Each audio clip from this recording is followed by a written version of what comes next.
প্রথমেই বলি জয় কৃষ্ণকালী মায়ের জয়। আর একটা কথা বলবো, তোমরা যদি কোনোদিনও কোনো ভিডিও শেয়ার করে না থাকো, এই ভিডিওটা প্লিজ শেয়ার করো।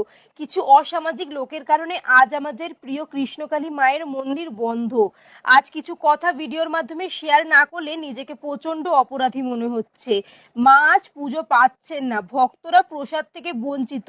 এই কষ্ট ভাষায় প্রকাশ করা যায় না। এটা শুধু একটা মন্দির নয়, এটা আমাদের বিশ্বাস, ভরসা আর শান্তির জায়গা। এখান থেকে আমরা অনেক শক্তি পাই।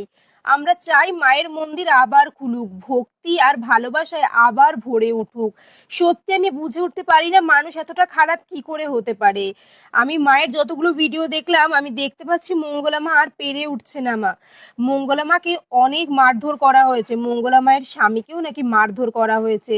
আমি সত্যি বুঝতে পারছি না কি করব। মায়ের জন্য আমার প্রচন্ড কষ্ট হচ্ছে। আমার মা তো সারাক্ষণই বলতে থাকে, মা মন্দির তো বন্ধ, তুমি আমার ঘরে এসে খাও। সত্যি মাছ ধূপ ধুনো পাচ্ছে না, এ কষ্ট কি ভাষায় প্রকাশ করা যায়? আমরা কত ভক্ত, আমাদের কত ভক্ত কত উপকার পেয়েছে, তারপরেও মানুষের কি করে এত হিংসা হতে পারে? মঙ্গলা মা তো সব ভালো কাজই করছে, তারপরেও কি করে এইভাবে মারধর করতে পারে? মঙ্গলা মাকে কত বড় বড় হুমকি দেওয়া হচ্ছে, আমি তো শুনেই অবাক হয়ে যাচ্ছি। তাহলে সেই মানুষটা এইসব হুমকি কি করে সহ্য করছে?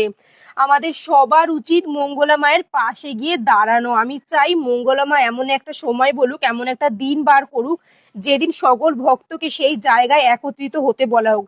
তাহলে আমরা সবাই যাব। আপনারা প্লিজ কমেন্টে জানান তো, আপনারাও মঙ্গলা মায়ের পাশে আছেন তো, কৃষ্ণকালী মায়ের পাশে আছেন তো? কত কত ভক্তের ডায়ালিসিস করা লাগে, এখন মায়ের নাম জপ করে আর কিচ্ছু করতে হচ্ছে না। কত মানুষ কথা বলতে পারে না, তারা এখন কথা বলতে পারছে। তারপরেও মানুষের এত হিংসা কিসের? সবাই বলুন জয় কৃষ্ণকালী মায়ের।